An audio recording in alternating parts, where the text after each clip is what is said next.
In today's video, I'm going to teach you how to add a Facebook pixel to your Squarespace website. This is an essential tool for anyone looking to track conversions, optimize their ads, and build better, more targeted social campaigns. By the end of this tutorial, you'll have your Facebook pixel up and running on your Squarespace site.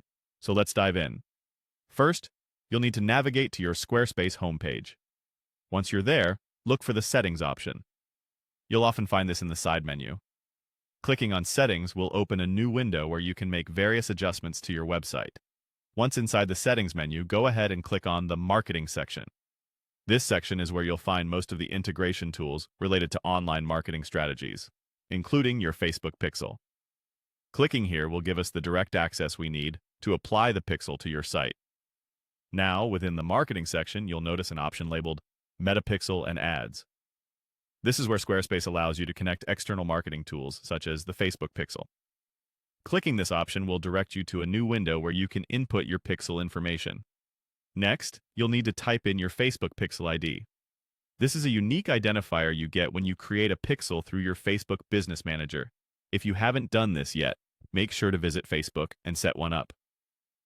Once you have your pixel ID ready, click on the designated area and type it in. After you've successfully entered your pixel ID, there's a crucial step you mustn't overlook: clicking on Save. This action ensures that all the changes you've made are applied to your website.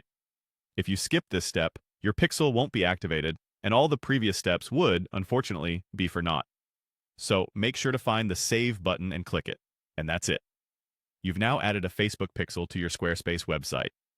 Follow these steps, and you'll be able to track your visitors, gather valuable data, and take your digital marketing efforts to the next level.